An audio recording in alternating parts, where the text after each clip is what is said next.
Yep. Hi, this is Chronicles and I'm your host, Simon Rushton. Today we have a lovely lady. She's just finished work and she has an interesting background. I won't start to tell you her background. I'll let her tell us her own background. So how are you today? I'm good. That's good. Yeah. So tell us a bit about yourself. Okay, so like you said, I've just finished work and I've just finished working. I work part-time in it's a gastro pub in Victoria Village, and it's mostly more like restaurant. It's more sort of like fine dining than sort of pubby. But before then, I was working. I used to run nightclubs, very large techno nightclubs, 2 of them actually. So I was doing that for several years, and Was you the manager there? yeah, no, I was a GM there. Okay. Yeah, so it was quite an experience, and do you know what? It was super fun, but exhausting, absolutely exhausting. Long nights. Yeah, I mean, I would go to work for 8 p.m. and I'd leave at 8 a.m., 8:30 in the morning, and then do the same 4 days on a trot. And yeah, it was wild, but good. I hope you got rewarded for that. Yeah. Really well. Yeah, I mean, hospitality's not really kind of like, it's a bit of a known fact that hospitality's not as well paid as what it needs to be for the amount of hours that you put in, and it's like it's graft, like it's proper graft. Yeah. But I think if you didn't enjoy hospitality, you just wouldn't be in it, because you've got to really enjoy it to, you know, make it your full-time thing. Mm-hmm. But yeah, I eventually had enough, and I was like, right, that's it. I'm 30 years old. I'm quitting hospitality, and I started a degree at the end. Well, I'm coming up to the end of my first year now, so a year ago. What's your degree in? Chinese medicine and acupuncture. Oh, so okay. totally different. Yeah. Are you a yoga freak as well? No, not at all. That's totally not my vibes. Okay. Totally not my vibes. Okay. I love exercise, but I need something like really quick and intense, like really intense exercise. Oh, that's interesting. Yeah. So what kind of exercise do you do then? A lot of spin. Oh, you're one of those power girls. Yeah. Yeah, exactly. I've got a lot of energy. I need to get it out. Have you got a bike at home then?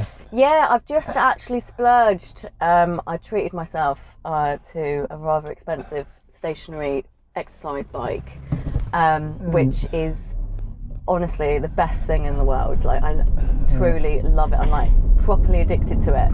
I like every day I've just got like endorphins running through my body, being like, right, I'm ready to face the world. So you're ready for the next spike, really, aren't you? Yeah. You're really locked in. Yeah. I mean, I haven't been on my bike today yet, so I'm because we're on the way to pick up my dog, because I've obviously been working, so I can't leave her at home all day.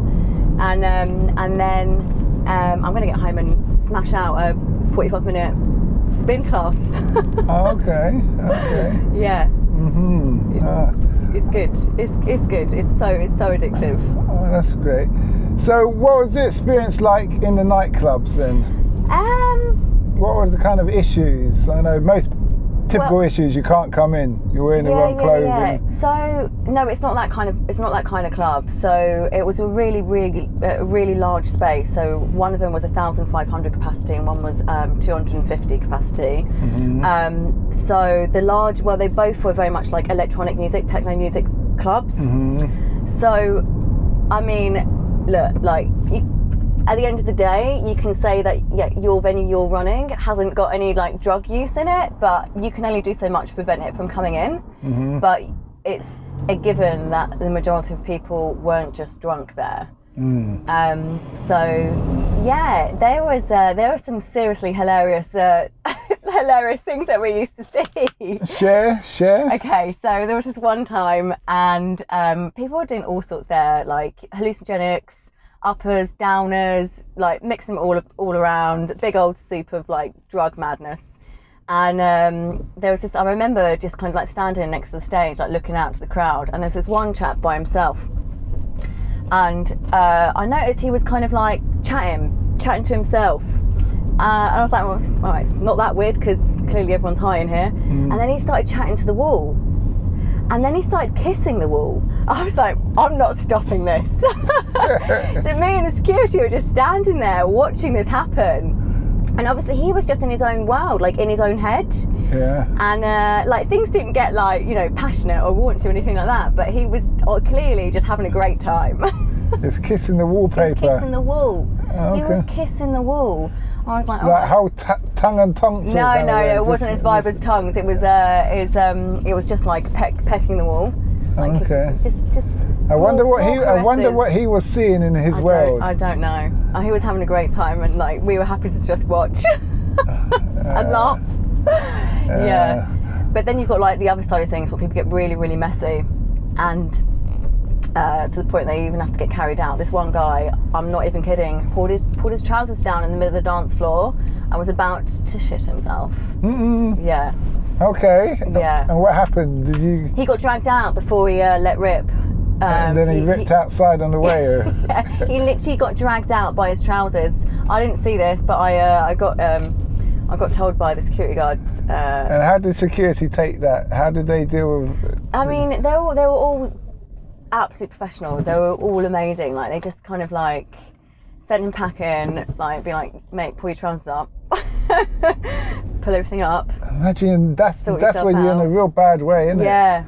You're in a real bad way. Yeah, it happens. It used to happen quite a lot. A bit of water and then sent them home, basically. But yeah, it was a funny experience. It was a really good, like, it was a really happy environment to work in, because when you're in a room of people who are having such a great time, yeah, it's got a nice vibe. Yeah, and you know, people were having such a great time. It was like, you know, sheer happiness and dancing, and it was nice to be part of that. But you can't really do it forever because it's just too exhausting and too draining. Yeah. That was it. I was like now it's time to leave. But you didn't.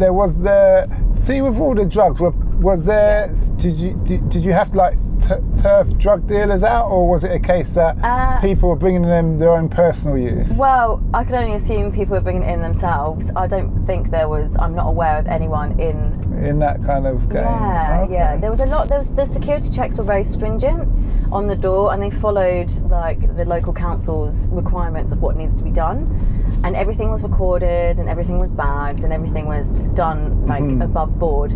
But then, you know, you're only in control as much as what you can see and hear, so you know, you can only do so much. And the sad thing about it is, like, I think like the local councils know that, like, the club industry is really dying in London, and yeah, you're the second person I interviewed who's mentioned that, the club industry and the live band industry. Yeah, it's totally on its way out. It's because of the venues. Venues are like prime property for investors. And at the end of the day, in the council's mind, your local council's thinking, right, so if we have to spend more money on having police on the you know, out on the streets to deal with any kind of like issues that occur from like kick out, right? Or we can sell that property, or we can lease that property out to or lease the land, sell the land to a property developer, make more money in rent, and not have to deal with having the police on the street. So for them, that's how they see it. It's like more aggro for them. But I think they also think that most venues are like difficult, and actually that's not always the case.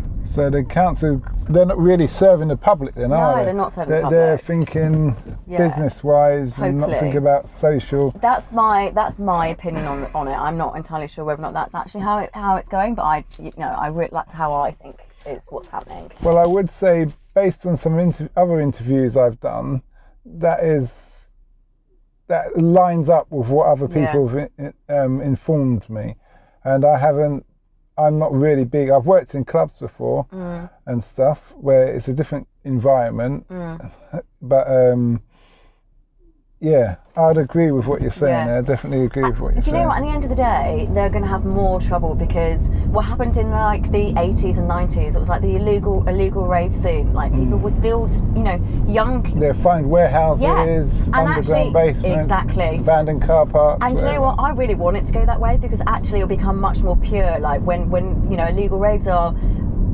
much more purer. Like you go there to have a party and have a rave. So it would be great if it went in that direction. But they started doing the kind of things on the street now, haven't they? Yeah. Where they've just got a van that goes around and starts loads of music and That's everyone right. starts dancing. Yeah, that's right. So I live in Hackney Wick in Fish Island. I'm not too sure if you are familiar with that area, but it's very much kind of like maybe like 5 to 10 years ago, and it still is a little bit now, but like there was a huge illegal rave scene and like a warehouse rave scene, and that's kind of like filtering out a little bit, but there's still kind of like the woodland rave scenes, but they've really kind of like the council have really looked down on trying to kind of like cleanse the area and like, you know, not make it such a thing over there. But yeah, it's definitely going to come round, because the more clubs close, the more people still want to go out, people still want to dance. And you're right, they're not serving the public, you're not serving what people want to be doing. And it's going to cost them more money in the long run, really. It's going to be harder to police, it's going to be hard to control. So yeah, but we'll see what happens. Yeah, well, that was a great interview. Yeah, good. Thanks for that. You're all welcome. To our listeners out there, remember to like and subscribe and share.